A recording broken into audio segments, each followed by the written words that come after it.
ഇല്ല കൂട്ടുകാർക്ക് ശുഭരാത്രി നേർന്നുകൊണ്ട് നമുക്ക് ബാലിന്റെയും ഗോമതിയുടെയും നാളത്തെ നല്ലൊരു പ്രൊമോ വിശേഷം കേട്ടാലോ. അതിനു മുമ്പായിട്ട് ആദ്യമായി കാണുന്നവരാണെങ്കിൽ ചാനൽ ഇഷ്ടപ്പെട്ട ഒന്ന് സബ്സ്ക്രൈബ് ചെയ്യാൻ മറക്കരുത്. വീഡിയോ ഇഷ്ടപ്പെടുവാണെങ്കിൽ ലൈക്ക് തരാനും മറക്കരുത് കേട്ടോ. അപ്പൊ നമുക്ക് നേരെ നമ്മുടെ വിശേഷത്തിലേക്ക് അങ്ങോട്ട് പോയാലോ. അങ്ങനെ നാളത്തെ വിശേഷം നമ്മൾ കാണാൻ പോകുന്ന ശ്രീദേവിക്കിട്ട് നല്ല 8ന്റെ പണി തന്നെ ബാലൻ കൊടുക്കുന്നുണ്ട്. കാരണം ബാലനാണെങ്കിൽ ആകെപ്പാട് ടെൻഷനായിപ്പോയി. ഒന്നും രണ്ടും അല്ല, 1600 രൂപ പോയതിന്റെ പേരില് ബാലനാണെങ്കിൽ ഊണും ഉറക്കം ഇല്ലാത്തൊരു അവസ്ഥയായിപ്പോയി. അത് സിനിമ കാണാൻ വേണ്ടിയിട്ടാണ് 1600 രൂപ പോയെന്ന് ഓർത്ത് ഇനിയിപ്പോ ബാലിന് സഹിച്ചില്ല. ആ 1600 രൂപയുണ്ട് എന്തൊക്കെ കാര്യങ്ങൾ ചെയ്യായിരുന്നു എന്നൊരു ചിന്തയായിരുന്നു ബാലിന്റെ മനസ്സ് നിറയെ. പിന്നീട് ആ ഒരു സിനിമ കഴിഞ്ഞ് വന്നതിന് ശേഷം സിനിമയെക്കുറിച്ചൊക്കെ ചോദിക്കുകയാണ്. ആനന്ദമുള്ള സത്യം കൂടെ തുറന്നു തുടങ്ങി. സിനിമ പകുതിയായി കഴിഞ്ഞപ്പോഴത്തേനും താൻ കിടന്ന് ഉറങ്ങിപ്പോയെന്ന്. ഇത് കേട്ടപ്പോ ബാലൻ പറഞ്ഞു, എന്നെങ്കിൽ പിന്നെ എന്തിനാടാ 1600 രൂപ കൊണ്ടേ കളഞ്ഞെന്നൊക്കെ ചോദിക്കുന്നുണ്ട്. അതിന്റെ വല്ല ആവശ്യമുണ്ടോ 1600 രൂപ കൊണ്ടേ കളയാനായിട്ട്?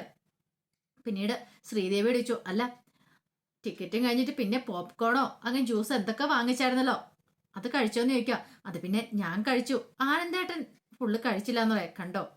അപ്പൊ ആ പൈസ വേസ്റ്റ് ആയല്ലേന്ന് ചോദിക്കാം. ശ്രീദേവിക്ക് മറുപടിയില്ല. ശ്രീദേവി ഓർത്തു, പോവണ്ടായിരുന്നു, എന്റെ ദൈവമേ ഇത്രയും വലിയൊരു പ്രശ്നമാണെന്നറിയായിരുന്നെങ്കിൽ പോവണ്ടായിരുന്നു ഓർത്ത് ശ്രീദേവി ആകെപ്പാടെ തലകുണിച്ചിരിക്കുകയാണ്. ആനന്ദിനാണെങ്കിൽ എന്ത് ചെയ്യണം എന്നറിയത്തില്ല. ബാലിന്റെ മുന്നിലാണെ കള്ളം പറയാനും ആനന്ദിന് പറ്റുന്നില്ല. പിന്നീട് ബാലൻ ചോദിച്ചു, അല്ല നീ പടം കണ്ടില്ല, ഓക്കെ സമ്മതിച്ചു, അന്നെങ്കിൽ പിന്നെ ശ്രീദേവി കണ്ടില്ലേന്ന് ചോദിക്കുക പടം മുഴുവനും. അന്ന് എന്റെ കഥയും കൂടെ പറയാണ്. ഇത് കേട്ട് കഴിഞ്ഞപ്പോഴത്തേനും ശ്രീദേവി പറഞ്ഞു, അല്ല അത് പിന്നെ ബാലച്ച ഞാന് അല്ല പടം മുഴുവൻ കണ്ടല്ലേ, പിന്നെ കഥ പറഞ്ഞാൽ എന്താ കുഴപ്പമെന്ന് ചോദിക്കും. നോക്കാലോ നല്ല നല്ല സിനിമയാണെന്ന് എന്നറിയാലോ എന്നൊക്കെ പറയണം. അങ്ങനെ അവസാനം ശ്രീദേവി കഥ പറയാനായിട്ട് തുടങ്ങുവാണ്. ഒരു ഹീറോയും അങ്ങനെ ഉണ്ടായിരുന്നു. പിന്നെ അവർ കോളേജിൽ പഠിച്ചുകൊണ്ടിരിക്കുന്ന സമയത്ത് അവരിഷ്ടത്തിലായി. പിന്നെ അവരുടെ ഒരാങ്ങളെ ഉണ്ടായിരുന്നു, പെണ്ണിന്റെ ഒരാങ്ങളെ ഉണ്ടായിരുന്നു. അങ്ങനെയൊക്കെ പറഞ്ഞുകൊണ്ട് കഥ അങ്ങോട്ട് പറയാൻ തുടങ്ങുവാണ്. കഥ കേട്ട് കഴിഞ്ഞപ്പോഴത്തേനും അനുസരിക്ക് ഇഷ്ടമായി. പക്ഷെങ്കിൽ ബാലൻ പറഞ്ഞു, ഇതെന്ത് കഥ, ഇതൊക്കെ സ്വാഭാവികമായിട്ട് എപ്പോഴും ഉള്ള കഥ തന്നെയല്ലേ, ഇത് പണ്ട് മുതലേ ഇങ്ങനത്തെ സിനിമയൊക്കെ ഇറങ്ങണം, ഇതിനകത്ത് എന്താ വലിയ ഇതിരിക്കുന്നത്, 1600 രൂപ കൊടുത്ത് കാണാൻ പാകത്തിലുള്ള കാര്യങ്ങളൊന്നും ഈ സിനിമയ്ക്കകത്തില്ലെന്ന് പറയാം. ഇത് കേട്ടതും മിത്ര പറഞ്ഞു, ഇനിയിപ്പൊ അതൊന്നും പറഞ്ഞിട്ട് കാര്യമില്ല അങ്കളെ, സിനിമ കഴിഞ്ഞു പോയില്ലേ, പണവും പോയി, പിന്നെ ഇനി അതിനെക്കുറിച്ച് ചർച്ച ചെയ്തിട്ട് കാര്യമില്ലെന്ന് പറയാം. എന്നാലും ഇത് കാണാൻ വേണ്ടിയിട്ട് ഇത്രയും പൈസ കൊണ്ടേ മുടക്കേണ്ട ആവശ്യം ഉണ്ടായിരുന്നോ എന്നൊക്കെ ചോദിക്കുക. ആ സമയം അനുസരി പറഞ്ഞു, എനിക്ക് ഇഷ്ടപ്പെട്ടെന്ന് പറയാം. ആ നിനക്ക് പിന്നെ ഇഷ്ടപ്പെടുമല്ലോ, അങ്ങനെ റൊമാൻറ്റിക് രംഗങ്ങളൊക്കെ ആയതുകൊണ്ട് നിനക്ക് ഇഷ്ടപ്പെടുമല്ലോ എന്നൊക്കെ പറയണം. പക്ഷേങ്കില് ശ്രീദേവിക്ക് ആ പടം വിഷമായിപ്പോയി. ഇത്ര നല്ലൊരു സിനിമ കണ്ടു വന്നിട്ട് അത് ബാലച്ചൻ അങ്ങോട്ട് ഇഷ്ടപ്പെട്ടില്ല പോലും. പിന്നീട് ബാലൻ അങ്ങോട്ട് എഴുന്നേറ്റ് പോയി കഴിഞ്ഞപ്പോഴത്തേനും ശ്രീദേവിക്ക് ഭയങ്കര വിഷമായിപ്പോയി. ശ്രീദേവി ഇങ്ങനെ ഒന്നും മിണ്ടായിരിക്കുമ്പോഴത്തേനും ഗോമതി ഒന്ന് പറഞ്ഞു, അതെ ഇങ്ങനെയൊക്കെ ഇവിടുത്തെ ബാലേട്ടന്റെ സ്വഭാവം, അതൊക്കെ നോക്കി ഇങ്ങോട്ട് അഡ്ജസ്റ്റ് ഒക്കെ ചെയ്ത് നിൽക്കണം. ഇപ്പം മനസ്സിലായല്ലോ കാര്യങ്ങളൊക്കെ. ബാലേട്ടൻ അങ്ങനെ ദൂർത്തടിച്ച് ചെലവാക്കുന്നതിനോടൊന്നും ഒട്ടും താല്പര്യമില്ല. അപ്പം നമ്മൾ വേണം അതൊക്കെ നോക്കിയും കണ്ട് നിൽക്കാനായിട്ട് എന്നൊക്കെ പറയണം. ഇവിടെ വന്ന് ബാക്കി 2 മരുമക്കൾക്കും കാര്യങ്ങളൊക്കെ അറിയാം, അവരതൊക്കെ നോക്കിയും കണ്ടോ നിൽക്കുന്നത്. അപ്പം ശ്രീദേവിയും ആ രീതിയിൽ നിൽക്കണം എന്നൊക്കെ പറയാം. അങ്ങനെ ഗോമതി അതൊക്കെ പറഞ്ഞിട്ട് പോയാലും ശ്രീദേവിയുടെ നെഞ്ചിനകത്തൊരു പിടപ്പായിരുന്നു. മുറിയിലേക്ക് വന്നു കഴിഞ്ഞപ്പോൾ തന്നെ ശ്രീദേവിക്ക് ആകെപ്പാടെ കട്ടക്കരിപ്പായിപ്പോയി. ഒന്നും ശരിക്കും തെളിച്ച് പറയാനോ അങ്ങോട്ട് പറ്റില്ല. മനസ്സ് നിറയെ നല്ല ദേഷ്യമുണ്ട്, പക്ഷെ അത് പ്രകടിപ്പിക്കാൻ പറ്റില്ല. കാരണം തനിക്ക് നല്ല മരുമോളെന്നൊരു ഇമേജാണ് ഇവിടെ കിട്ടിയിരിക്കുന്നത്. അതിനിപ്പോൾ തകർത്ത് വരാൻ പറ്റുമോ? പോരാത്തിന് ബാലച്ചൻ്റെ ഒക്കെ മുന്നിൽ നന്നായിട്ട് അഭിനയിച്ചുകൊണ്ടിരിക്കുക. ആ സമയം ഇനിയിപ്പോൾ എതിർത്തൊന്നും പറയാൻ പറ്റില്ല. പിന്നീട് ആനന്ദം കൂടെ അങ്ങോട്ട് വന്നിട്ട് പറഞ്ഞു, അതെ ഇനി ഇങ്ങനത്തെ കാര്യങ്ങളൊന്നും പോകണ്ട കേട്ടോ, 10,600 രൂപ മുടക്കി വെറുതെ സിനിമ കാണാൻ പോകേണ്ട കാര്യമില്ല. ഞാനാണെ ഉറങ്ങിപ്പോയി, അച്ഛൻ ചോദിച്ചപ്പോൾ കഥ വിട്ട് എനിക്ക് അറിയത്തില്ല താനും. ഇത് കേട്ടപ്പോൾ ശ്രീദേവി പറഞ്ഞു, അല്ല അത് പിന്നെ ആനന്ദേട്ടാ ഞാൻ വേണ്ട, അച്ഛൻ ഇഷ്ടപ്പെടാത്ത കാര്യമൊക്കെ ഒന്നും പോകണ്ട, ഇവിടെ ഞങ്ങളാരും അങ്ങനെയൊന്നും ചെയ്യാറില്ലെന്നൊക്കെ പറയാം. ശ്രീദേവി പറഞ്ഞു, അല്ല ഞാൻ അങ്ങനെയൊന്നും വിചാരിച്ചിട്ടല്ല, ഞങ്ങളൊക്കെ വീട്ടിലാണെങ്കിൽ 1600 രൂപ എന്ന് വെച്ചാൽ ഞങ്ങൾക്കൊന്നും അല്ല, അതുകൊണ്ട് അങ്ങ് ചിന്തിച്ച അപ്പോൾ അതുപോലെ തന്നെയായിരിക്കും ഇവിടെ നിന്ന് കരുതി എന്നൊക്കെ പറയാണ്. ആനന്ദ് പറഞ്ഞു, ഇപ്പം മനസ്സിലായല്ലോ അങ്ങനെയല്ലെന്ന് എന്നൊക്കെ പറഞ്ഞിട്ട് ആനന്ദ് പറഞ്ഞു, എനിക്ക് ഉറക്കം വരുന്നുണ്ട്. ശ്രീദേവി ഉറങ്ങുന്നില്ലേന്ന് ചോദിക്കും. ഞാൻ കിടന്നോളാം, ആനന്ദേട്ടൻ കിടന്നോളാനൊക്കെ പറയണം. അങ്ങനെ ആനന്ദ് കിടക്കുവാണ്. ആ സമയം ശ്രീദേവി ഓർത്തു, എന്റെ ദൈവമേ വേണ്ടായിരുന്നു, ഇവർക്കൊക്കെ തന്നെക്കുറിച്ചൊരു മതിപ്പുണ്ടായിരുന്നു, ഇപ്പം അതെല്ലാം പോയെന്നാ തോന്നുന്നത്. പക്ഷെ ഇനി എന്ത് ചെയ്യും? ഇനിയിപ്പം ബാലച്ചൻ തന്നെക്കുറിച്ച് എന്ത് വിചാരിച്ച് കാണുമായിരിക്കും. ഒന്നും വേണ്ടായിരുന്നു എന്നൊരു ചിന്തയോട് കൂടിയിട്ട് ശ്രീദേവിയും കിടക്കുവാണ്. പിന്നീട് പിറ്റേ ദിവസം നേരം വെളുത്ത് കഴിഞ്ഞപ്പോഴത്തേനും ഒരു 5 മണിയൊക്കെ കഴിഞ്ഞ് കഴിഞ്ഞപ്പോഴത്തേനും ആകാശും മീനാക്ഷിയും കൂടെ അങ്ങ് റെസ്റ്റോറൻറ്റിലേക്ക് എത്തുവാണ്, അവിടെ താമസ സ്ഥലത്ത് എത്തുവാണ്. അങ്ങനെ താമസ സ്ഥലത്ത് എത്തിക്കഴിഞ്ഞപ്പോഴത്തേനും രണ്ടുപേരും നന്നായിട്ട് ടയേർഡായിട്ടുണ്ടായിരുന്നു, രാത്രി മൊത്തം ബസ് യാത്ര ചെയ്ത് വന്നതല്ലേ. അങ്ങനെ ചെന്ന് കഴിഞ്ഞപ്പോഴത്തേനും മീനാക്ഷിക്കാണ് കാലൊക്കെ നല്ല വേദനയാൻ തുടങ്ങി. പിന്നീട് ഗോമതി വിളിക്കണം. ഗോമതിക്കാണെങ്കിൽ രാത്രി കിടന്നിട്ട് ഉറക്കം പോലും വരുന്നുണ്ടായിരുന്നില്ല. എങ്ങനെയായി എന്നൊക്കെ രണ്ടുപേരും കൂടെ തന്നെയല്ലേ പോയിക്കുന്നത്. ആദ്യമായിട്ടാണ് ഇത്രയും ദൂരം അവർ പോകുന്നൊക്കെ. അതോർത്തിട്ട് ടെൻഷനൊക്കെ ഉണ്ടായിരുന്നു. പിന്നെ രാത്രി ഗോമതി ഇടയ്ക്കൊന്ന് വിളിച്ചു നോക്കിയായിരുന്നു എവിടെ എത്തിയെന്നൊക്കെ അറിയാൻ വേണ്ടിയിട്ട്. പിന്നീട് അവിടെ ചെന്ന ഉടനെ വിളിക്കുന്നൊരു പ്രതീക്ഷയോട് കൂടി ഗോമതി കാത്തിരിക്കുകയാണ്. ആ സമയം ബാലൻ വന്നിട്ട് ചോദിച്ചു, നീ എന്താ ഗോമതി ഇതെങ്ങനെ അങ്ങോട്ടും ഇങ്ങോട്ടും വെരികിനെപ്പോലെ നടക്കണമെന്ന് ചോദിക്കുക. അത് പിന്നെ അവര് ചെന്നിട്ട് വിളിച്ചില്ലോന്ന് പറയാം. അവരിങ്ങോട്ട് വിളിച്ചോളൂ എന്ന് പറയാ. അവര് കുഞ്ഞു കുട്ടികളൊന്നും അല്ലല്ലോ എന്ന് പറയണം. എന്നാലും വിളിക്കാത്തോണ്ട് ഒരു ടെൻഷൻ. വിളിക്കും, നീ ഒരു സമാധാനപ്പെട എന്നൊക്കെ പറയണം. അപ്പോഴേക്കും മീനാക്ഷി വിളിച്ചു. മീനാക്ഷി വിളിച്ചിട്ട് പറഞ്ഞു, അതെ ഞങ്ങളിവിടെ എത്തി അമ്മയെന്ന് പറയണം. ആണോ? അല്ല കുഴപ്പമൊന്നും ഇല്ലായിരുന്നല്ലോ അല്ലേ? കുഴപ്പമൊന്നുമില്ല, യാത്രയൊക്കെ സുഖമായിരുന്നു പറയണം. ഈ സമയത്ത് മീനാക്ഷിക്ക് നല്ല കാലിന് വേദന ഉണ്ടായിരുന്നു. ഇരുന്നിട്ട് ആകാശ് എന്ത് ചെയ്യണം, മീനാക്ഷിയുടെ കാലൊക്കെ പതുക്കി ഒന്ന് തടവി കൊടുത്തോണ്ടിരിക്കുകയാണ്. പിന്നീട് ആകാശ് എന്ത് ചെയ്യുന്ന ചോദിച്ചു കഴിഞ്ഞും പറഞ്ഞു, അതെ ആകാശേട്ടൻ ഇവിടെ ഉണ്ടെന്ന് പറയാം. ആകാശേട്ടന് കാല് നല്ല വേദനയാന്ന് പറഞ്ഞെന്ന് പറയാണ്. കാരണം നേരെ തിരിച്ചു വെച്ചു, അല്ലെങ്കിൽ ചിലപ്പം ബാലിന് ഇതൊന്നും ഇഷ്ടപ്പെടത്തില്ല. അതുകൊണ്ട് നേരെ തിരിച്ചങ്ങോട്ട് വെക്കണം. ഇനി അവിടെ ചെന്ന് കഴിയുമ്പോഴത്തേനും മീനാക്ഷി കാലുവേന എന്നൊക്കെ അറിഞ്ഞ ബാലൻ പറയും, ഇനിയിപ്പോൾ പോകണ്ടെന്ന് പറഞ്ഞാൽ പിന്നെ അവിടെ പോയിട്ട് ഇനി അതുകൊണ്ട് കാലുവേന ഉണ്ടായത് അങ്ങനെയൊക്കെ ഓരോന്ന് പറഞ്ഞുകൊണ്ടിരിക്കും. അതുകൊണ്ടാണ് മീനാക്ഷി മനഃപൂർവ്വം അതിനെക്കുറിച്ച് പറയായിരുന്നേ. പിന്നീട് ബാലൻ പറഞ്ഞു, ഇങ്ങോട്ട് കൊണ്ടുപോവാ, ഞാൻ സംസാരിക്കട്ടെ എന്ന് പറഞ്ഞ് ഫോൺ മേടിക്കുകയാണ്. ഈ സമയത്ത് മീനാക്ഷിക്ക് എന്ത് പറയണം എന്നറിയത്തില്ല. അങ്ങനെ മീനാക്ഷി പറഞ്ഞു, കുഴപ്പമൊന്നുമില്ല അച്ഛാ ഇവിടെ എത്തിന്നൊക്കെ പറയണം. ആകാശിന്റെ ഫോൺ കൊടുക്കാൻ പറയണം. ആകാശിന്റെ ഫോൺ കൊടുത്തു. പിന്നീട് ആകാശിനോട് പറഞ്ഞു വിട്ട കാര്യങ്ങളൊക്കെ ഓർമ്മയുണ്ടല്ലോ.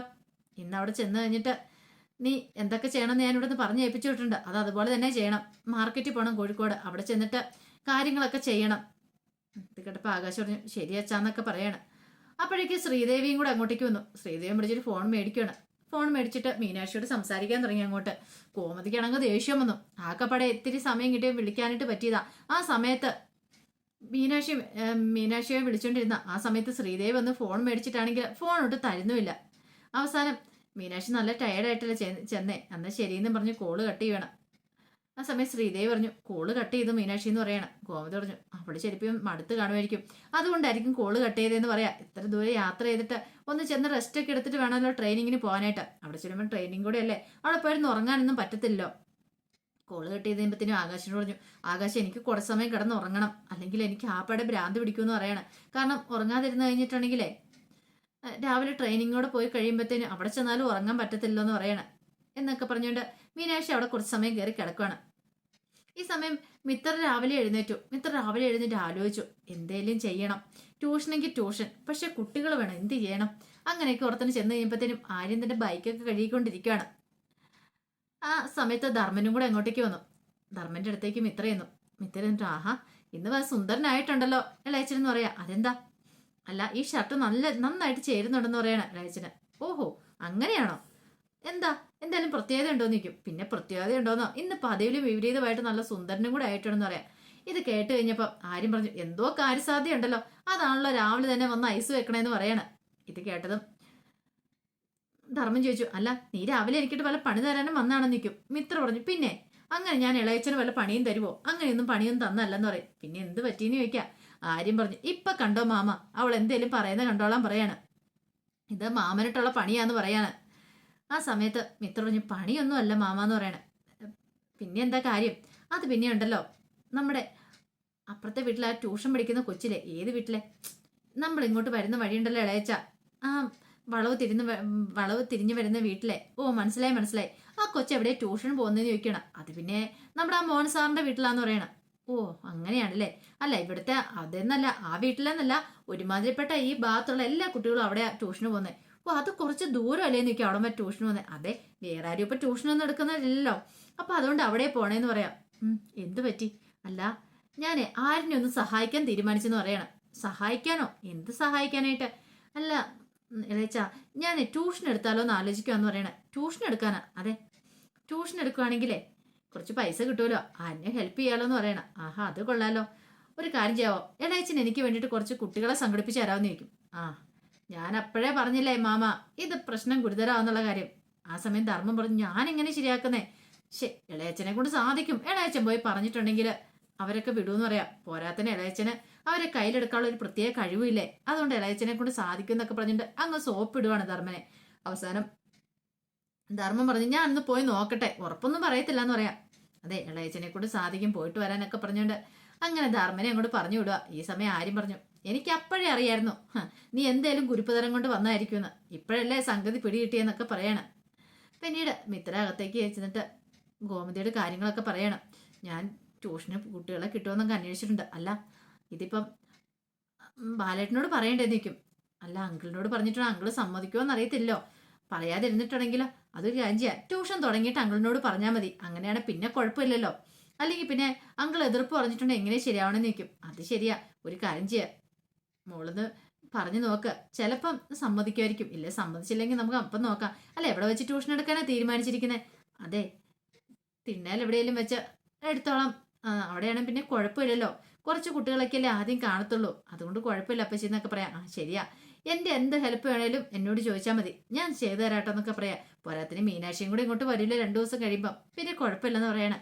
അങ്ങനെ അവര് അതിനെക്കുറിച്ചൊക്കെ സംസാരിക്കുകയാണ്. ഈ സമയം മിത്രൻ ഒരു കാര്യം ചെയ്യാം, ശ്രീദേവി അടുത്തേയും കൂടെ ഈ കൂടത്തിൽ കൂട്ടാന്ന് പറയാണ്. ശ്രീദേവി അടുത്തേക്കാണെങ്കിൽ കുട്ടികൾക്ക് പറഞ്ഞു കൊടുക്കാനും അറിയാലോ. അത് നല്ല കാര്യമാണ്. അങ്ങനെയാണെങ്കിൽ ശ്രീദേവിനും കൂടെ കൂട്ടാം. പക്ഷെ ശ്രീദേവിക്ക് അറിയത്തില്ല ഇവരുടെ ഗൂഢാലോചനയൊക്കെ.